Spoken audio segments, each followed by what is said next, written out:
ஆமத்தே போயிட்டு வந்தாச்சு. தலையில பார்த்தா தெரியல. சரியான கூட்டத்தை. அப்புறம் நம்ம பெரிய தற்காவல்ல அவிய சரோஜினி கூட்டிட்டு ரேஷன் கடைக்கு வந்திருந்தவ.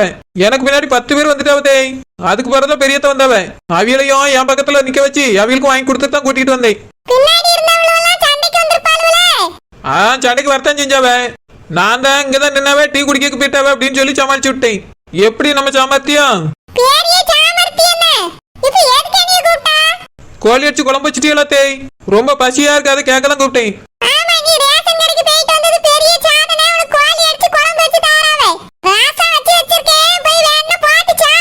என்னது ரசமா? ஏத்தேய், கோழி குழம்புல சாப்பிட போறானே மனசுக்குள்ளேயே நினைச்சிட்டு சந்தோஷப்பட்டுட்டு வந்தேன் தேய். இப்படி ரசம்னு சொல்லி நீ டிஸ்பாயிண்ட் பண்ணிட்டீங்களா தேய்?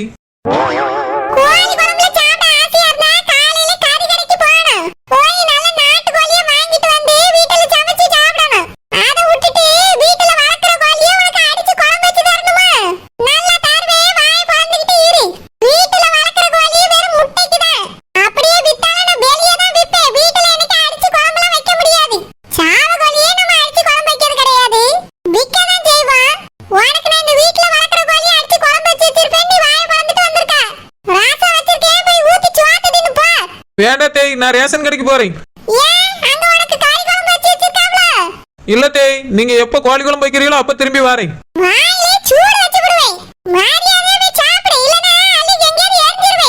சரி, இந்த வீட்டுல ஒரு கோழி குழம்புல கூட சாப்பிட முடியலப்பா. இந்தாங்க தேய், போய் உள்ள வச்சிருங்க. இந்தாங்க இதையும் பிடிங்க. நான் போய் சாப்பிட போறேன், எனக்கு பசி எடுத்து கொண்டாடுது.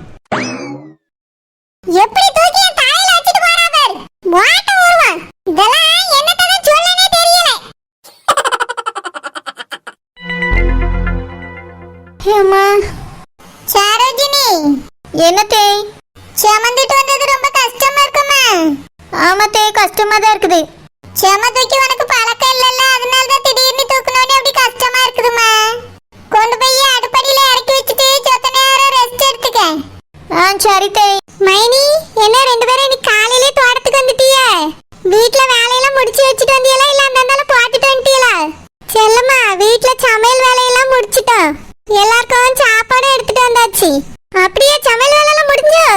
நான் கூட முடிக்காம சும்மா தான் வந்துட்டீங்களான்னு நினைச்சேன். காலையில பிள்ளைகள் பள்ளியெடுத்துக்கு போதில்ல, அதனால வேலை எல்லாம் காலையில முடிஞ்சிருது செல்லம்மா. இப்போ நம்ம தோட்டத்துல இருக்கும்போது பிள்ளைகள் வீட்டுல இருந்துச்சுல்ல, அதனாலதான் 3 வேலையும் பார்த்து பார்த்து சமைச்சிட்டு கிடந்தோம். அதான் தோட்டத்துக்கும் வேலைக்கு ஒழுங்கா வர முடியல. இப்பதான் பிள்ளைகள் பள்ளியெடுத்துக்கு போக ஆரம்பிச்சிட்டுல, நாங்க வீட்டுல சும்மா தான் இருப்போம். இன்னைக்கு தோட்டத்துல வேற வேலை அதிகமா இருக்குன்னு சொன்னாப்ல, அதான் 2 பேரும் கிளம்பி வந்துட்டோம். சரோஜினியை தான் வீட்டுல கொஞ்சம் வேலையை பாருமான்னு சொல்லிட்டு வந்திருக்கோம். ஆனா அவ என்னத்த பாப்பாலோ தெரியல. ஏமா இனியும் வேலை செய்ய மாட்டீங்களோ? எங்க வேலை செய்ய அன்னைக்கு சத்தம் போட்டேல்ல, அதுக்கு பிறகு வெளியே வரதே கிடையாது. முதல்ல கல்யாணம் முடிஞ்சு வந்த புதுசுலயும் இப்படிதான் கிடந்தா. அதுக்கு பிறகு கொஞ்சம் கொஞ்சம் வந்து போயிருந்தா, இப்போ மறுபடியும் ரூம்ல போய் ஒரே அடைப்பாதான் இருக்கு. ஏன் ஏதோ மாசமா இருக்காளோ? எங்க மாசமா இருக்கா செல்லம்மா? அன்னைக்குதான் போய் டாக்டர் எல்லாம் செக் பண்ணிட்டு வந்திருக்காவல்ல, அவ சும்மாதான் இருக்கா, மாசமாலாம் இல்ல. அப்புறம் எதுக்கு வாயாம ரூம்ல போய் கிடக்கா? அதான் செல்லம்மா நீ சத்தம் போட்டாலும் அதனால வெளியே வரது இல்லையா? என்னைய பார்த்தா அவளுக்கு பயமா இருக்கா. எனக்கு தான் அவளை பார்த்தா பயமா இருக்கு செல்லம்மா. ஆனா அவ எப்படி சொல்லியா பாரு. அவ இருக்கும்போதே பிள்ளைல வீட்டுல தனியா விடுறதுக்கு எனக்குலாம் பயமா இருக்கு. என் பிள்ளைகள் பள்ளியிடத்துக்கு போயிருக்குங்கிறதுனால தான் நான் இப்ப தோட்டத்துக்கு வந்திருக்கேன். வீட்டுல இருந்துச்சுன்னா நான் கண்டிப்பா தோட்டத்துக்கே வர மாட்டேன், வீட்டுலதான் இருப்பேன். ஏன்னா அவ எப்ப என்ன செய்வானே தெரியாது. இப்ப கூட பாத்திரத்தை விளக்கு வீட்டை போயிருக்குன்னு தான் சொல்லிட்டு வந்தேன். வரும்போது என்ன செஞ்சாலும் தெரியல, போய் பார்த்தாதான் தெரியும். ஆனா நான் சொல்றேனே, கண்டிப்பா ஒரு வேலையும் செஞ்சிருக்க மாட்டா. சாப்பிட்ட தட்டை கூட பூசி இருக்க மாட்டா, அதனால எரிஞ்சிட்டு போய் படுத்திருப்பா. குஷ்பினி எதுக்கு எப்ப பார்த்தாலும் அவளை குறை சொல்லிட்டு இருக்க? அவ வேலையாவ செஞ்சிருப்பா. நம்ம வீட்டுக்கு போகும்போது நீ வேணா பாரு, அவ எல்லா வேலையும் முடிச்சிட்டு சும்மா இருப்பா. எனக்கு நம்பிக்கை இல்லக்கா. உனக்கு வேணா அவ மேல நம்பிக்கை இருக்கலாம், எனக்கு சுத்தமா கிடையாது. அது வேலை செய்யற மூஞ்சியே இல்ல. ஒத்தையில கடந்து வளர்ந்துருக்கால, இப்ப பார்த்தாலும் சும்மாவே இருக்கணும்னு ஆசைப்படியா. அங்க எல்லாம் அவிய அம்மா செஞ்சு கொடுத்துருப்பாவ, இங்கேயும் அதே மாதிரி உட்கார வச்சு எல்லாரும் வேலை செஞ்சு போடுவாங்களோ. இப்படிப்பட்டவெல்லாம் கல்யாணம் முடிச்சே வந்திருக்க கூடாது. என்ன மைனி சரோஜினி குறையா சொல்றியே? செல்லம்மா, நீ வீட்டுல இருந்தா கூட ஏதாவது உதவி செஞ்சு தருவா எங்களுக்கு. காலையில பிள்ளைல ஸ்கூலுக்கு அனுப்பணும்னா நீ வந்து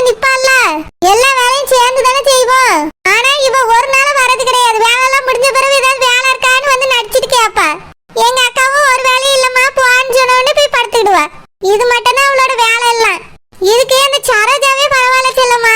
அவ கூட வீட்ல ஏதாவது வேலை பாப்பா. இவ ஒண்ணுத்துக்கு ஆக மாட்டா. சண்டை போடணும்னா ரெடியா இருக்கா, சண்டையை மூட்டி விடணும்னாலும் ரெடியா இருக்கா. அந்த பிள்ளைட்ட ஒரு நல்ல குணங்கிறதே இல்ல. யார் எப்படி கெடுக்கலாம், எப்படி இந்த வீட்டை விட்டு போலாங்கிறது தான் திட்டமா இருக்கு அவளுக்கு. குஷ்பு வீடு குஷ்பு, நீ எதுக்கு இப்ப அவளை பத்தி குறை சொல்லிட்டே இருக்க? அங்க பேரு சரோஜா அந்த நின்னு காயப்பறிச்சிட்டு நிக்கா. அவ காதுல நீ பேசியது விழுந்துச்சுன்னா ஏதாவது சொல்லுவா, சண்டைக்கு வருவா. இப்ப இதெல்லாம் நம்மளுக்கு தேவையா? அத்தை அன்னைக்கு வந்து என்ன சொன்ன, தேவையில்லாத பிரச்சனை எல்லாம் பண்ணாதன்னு சொன்னவளா இல்லையா? ஏக்கா நான் என்ன இல்லாதது பொல்லாததுமா சொல்லியே, வீட்டுல நடக்கிறத நான் செல்ல மாட்டேன் சொல்லிட்டு இருக்கேன். நம்ம 2 பேருக்குள்ள பேசிட்டு இருந்தாதானே தப்பு, நான் செல்ல மாட்டேன் தானே சொல்லிட்டு இருக்கேன். என்ன செல்லமா, நான் வீட்டுல நடக்கிற விஷயத்த தானே வாங்கிட்டு சொல்லிட்டு இருக்கேன். நீ வேணா உங்க அம்மாட்ட வந்து கேள்வி இதை தான் சொல்லுவாவ. மைனி அப்படின்னா முன்னாடி நீங்க 2 பேரும் எப்படி வேலை பார்த்தியாலோ அதே மாதிரி தான் எப்பயும் பார்த்துட்டு இருக்கிய. அவ ஒண்ணும் செய்யறதில்ல அப்படிதானே? ஆமா செல்லம்மா, ஒண்ணும் செய்யறதில்ல. இன்னைக்கு வீட்டுல வேலை செய்யணும்னு சொல்லிட்டு வந்திருக்கோம். பேய் பார்த்தா தானே தெரியும். ஒரு வேலையும் முடிச்சிருக்க மாட்டா, படுத்து உறங்கிட்டு இருப்பா. இன்னைக்கு மட்டும் எந்த வேலையும் செய்யாம இருக்கட்டுமே. உண்டு இல்லன்னு ஆக்கிறிய அவளை. ஆமா மைனி, விடாதீங்க. இப்படியே விட்டுட்டே இருந்தீங்கன்னா சரிப்பட்டு வராது. ஆரம்பத்திலேயே கண்டிச்சு வச்சிருங்க மைனி, அப்பதான் சரிப்பட்டு வரும். சரி செல்லம்மா, இன்னைக்கு சாயங்காலம் பெயரட்டு, அதுக்கு பிறகுதான் இருக்கு அவளுக்கு. வேலையை மட்டும் முடிக்காம இருக்கட்டுமே. உண்டு இல்லன்னு ஆக்கிறியே. சுப்பிரமணி, இந்த கல்யாணத்தை நிறுத்துறதுக்கு ஏதாவது ஐடியா யோசிக்க சொன்னல, ஏதாவது யோசிச்சியா சுப்பிரமணி? நான் எந்த ஐடியாவும் என்ன யோசிக்கல சூர்யா. நீங்க ஏதாவது யோசிச்சீங்களா? நான் யோசிக்கல, அஸ்வின் தான் ஒரு ஐடியா கொடுத்தான்.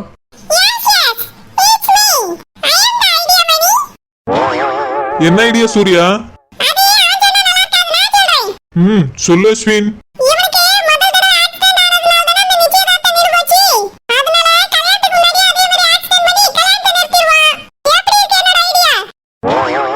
சூர்யா என்ன இதெல்லாம்?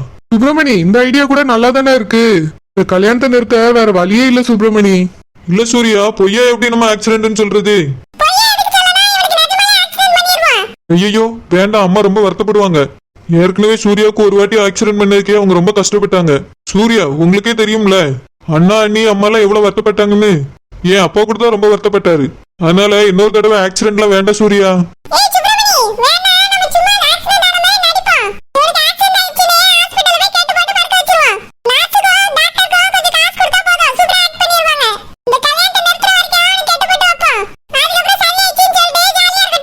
இங்க பாரு அஸ்வின், ஆக்டிங்கா இருந்தாலும் அது நம்மளுக்கு மட்டும்தான் ஆக்டிங் தெரியும்.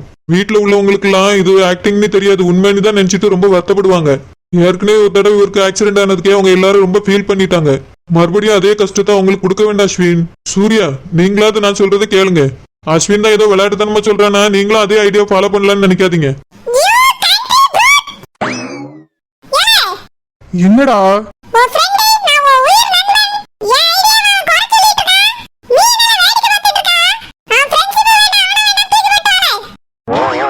அஸ்வின், அவர் என்ன தப்பா சொன்னாரு? கரெக்டா தானே பேசுறாரு அஸ்வின். அப்பா அம்மா ஃபீல் பண்ணுவாங்கல்ல, அதனாலதான் அவர் அப்படி சொல்றாரு.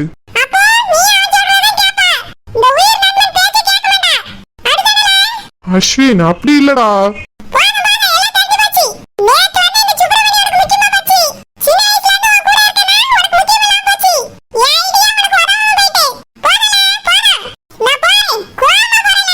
அஸ்வின் நீ கோவப்படாத.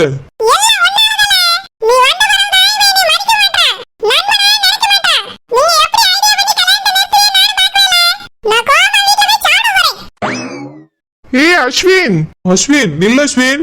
சுப்பிரமணி விடு சுப்பிரமணி, அவன் கொஞ்ச நேரம் கோவமா இருப்பான், அப்புறம் சரியாயிருவான். சரி சூர்யா, வேற ஏதாவது ஐடியா இருந்தா யோசிங்க. இந்த ஐடியா என்ன பொறுத்த வரைக்கும் சரியில்லை. ஏன் அப்படி சொல்றீங்க சுப்பிரமணி? எனக்கு என்னமோ இந்த ஐடியா செட் ஆகும் தான் தோணுது. இல்ல சூர்யா, உங்க மேல அவங்க எல்லாரும் எவ்வளவு பாசம் வச்சிருக்காங்கன்னு தெரியும்ல.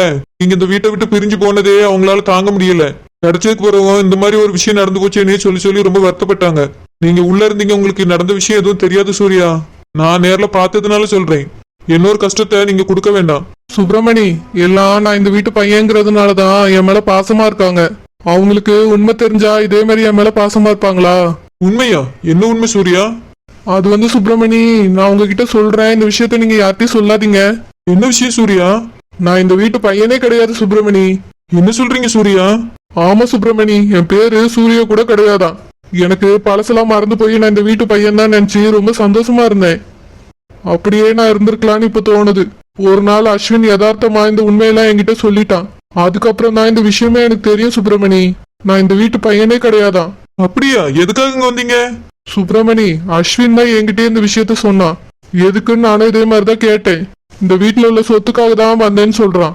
ஐயோ, சுப்பிரமணி, நீ தப்பா நினைக்காத சுப்பிரமணி. எனக்கு இப்போ சொத்துலாம் வேண்டாம். அப்பா அம்மா இருந்தாலே எனக்கு சந்தோஷம்தான். எனக்கு அவன் என்னை பத்தி இப்படி சொன்ன உடனே என்னையவே எனக்கு பிடிக்கல சுப்பிரமணி. நம்ம ஏன் இப்படி பண்ணோம்னு நினைச்சுதான் ரொம்ப வருத்தப்பட்டுட்டு இருந்தேன். ஏன்னா இந்த குடும்பத்துல எல்லாரும் என் மேல எவ்வளவு பாசம் வச்சிருக்காங்கன்னு நான் புரிஞ்சுக்கிட்டேன். அவங்களோட தொலைஞ்சு போன பையன் எங்க இருக்கானோ தெரியல. ஆனா அவங்க எல்லாரும் என் மேல காட்டுற பாசத்தை பார்க்கும்போது அவன் வரவே கூடாதுன்னு தோணுது சுப்பிரமணி. இப்ப எனக்கு இந்த சொத்து எதுவுமே வேண்டாம். இந்த சொந்த பந்தம் இருந்தாலே போதும். முக்கியமா என் அம்மா, என் அப்பா, என் அண்ணனுங்க, இவங்க பாசம் எப்பவுமே எனக்கு இருந்துகிட்டே இருக்கணும்னு தோணுது சுப்பிரமணி. நான் ஏன் இந்த குடும்பத்துல பிறக்காம எங்கேயோ பிறந்து இப்படி இந்த வீட்டுக்கு வந்தேன்னு நினைக்கும் போது ரொம்ப கஷ்டமா இருக்கு சுப்பிரமணி. நானே பேசாம இந்த வீட்டுல பிறந்திருக்கலாம்னு தோணுது. சூர்யா, கவலைப்படாதீங்க. அதான் இந்த குடும்பத்துல எல்லார் காட்டுற பாசமும் உங்களுக்கு புரிஞ்சிருச்சு இல்ல? நீங்களே இந்த குடும்பத்துல சூர்யாவா இருந்துருங்க. இல்ல சுப்பிரமணி, அந்த பையன் வந்துட்டானா என்ன பண்றது? வரமாட்டேன் சூர்யா. நீங்க எப்படி சொல்றீங்க அவன் வரமாட்டான்னு? இல்ல, இது வரைக்கும் வரல. இதுக்கு மேல அவன் எப்படி வரப்போறான்? ஏன் சொல்றேன்னா, இதுக்கு மேல அவனை இந்த வீட்டுல யாரும் தேட போறது இல்ல. முன்னாடி பேப்பர்ல எல்லாம் விளம்பரம் கொடுத்து தேடி இருக்காங்க. இப்ப நீங்க பையனா இங்க இருக்கும்போது அவங்க எப்படி தேடுவாங்க சூர்யா? அதனாலதான் சொல்றேன், கண்டிப்பா அவன் வரமாட்டான். நீங்களே இந்த வீட்டு பையனா இருந்துருங்க. ஆனா ஒண்ணு, உங்களுக்கு பழசெல்லாம் ஞாபகம் வந்துட்டா நீங்க பழைய மாதிரி மாறிடுவீங்களா? சுப்பிரமணி, அதுக்குதான் எனக்கு உன்னோட ஹெல்ப் வேணும். என்னோட ஹெல்ப்பா? என்ன ஹெல்ப் வேணும்? அஸ்வினை இந்த விஷயத்துல நம்ப முடியாது. ஏன்னா அவனும் என் கூட சேர்ந்துட்டு தான் வந்திருக்கான். நான் பழைய மாதிரி மாறி எனக்கு பழைய ஞாபகம்லாம் வந்துருச்சுன்னா அஸ்வினும் என்ன மாதிரியே மாறிடுவான். அதனாலதான் இந்த ஹெல்ப்பை நான் உங்ககிட்ட கேட்கிறேன் சுப்பிரமணி. என்ன உதவி செய்யணும் சூர்யா? எனக்கு பழசெல்லாம் ஞாபகம் வந்துட்டா என்னால இந்த குடும்பத்துக்கு எந்த ஆபத்தும் வராம நீங்க தான் பாத்துக்கணும். குறிப்பா இந்த சொத்துக்கு எந்த ஆபத்தும் வந்துடக்கூடாது. எங்க குடும்பமும் எப்பவுமே பிரியக்கூடாது சுப்பிரமணி. என்னோட ஆசையா அதான் சூர்யா. நீ தான் எனக்கு பழசெல்லாம் ஞாபகம் வந்துருச்சுன்னா வீட்டுல எல்லார்கிட்டயும் உண்மையை சொல்லணும். நான் இந்த மாதிரி சொத்துக்காக தான் இங்க வந்திருக்கேன்னு எல்லார்ட்டையும் சொல்லிடு சுப்பிரமணி. ஐயோ, அப்புறம் உங்களை எல்லாரும் இங்க இருந்து துரத்தி விட்டுருவாங்களே. பரவாயில்ல சுப்பிரமணி, எனக்கு இந்த குடும்பம் நல்லா இருக்கணும். இங்க எல்லாருமே ரொம்ப நல்லவங்களா இருக்காங்க. ஆனா நான் அப்படி கிடையாது சுப்பிரமணி. பழைய நான் ரொம்ப மோசமா இருந்திருக்கேன். அஸ்வின் சொல்லும் போதுதான் எனக்கே அந்த உண்மையெல்லாம் தெரியுது. அதனால எனக்கு பழைய ஞாபகம் வந்துருச்சுன்னா தயவு செஞ்சு வீட்டுல எல்லாத்தையும் சொல்லிடு சுப்பிரமணி. எனக்காக நீ இந்த ஒரே ஒரு உதவி மட்டும் செய் சுப்பிரமணி, அதுவே போதும். இப்போ வந்தாலும் சரி, இன்னும் 2-3 வருஷம் கழிச்சு எனக்கு ஞாபகம் வந்தாலும் சரி, வீட்டுல மட்டும் சொல்லிடு சுப்பிரமணி. சரி சூர்யா. உங்களுக்கு ஞாபகம் வந்தாலும் உங்களால எந்த பிரச்சனையும் வராம நான் பாத்துக்கிறேன். எப்படி சுப்பிரமணி? இல்ல சூர்யா, நீங்க தானே இப்ப என்கிட்ட ஹெல்ப் கேட்டீங்க. அதான் நான் பாத்துக்கிறேன்னு சொல்றேன். ரொம்ப தேங்க்ஸ் சுப்பிரமணி.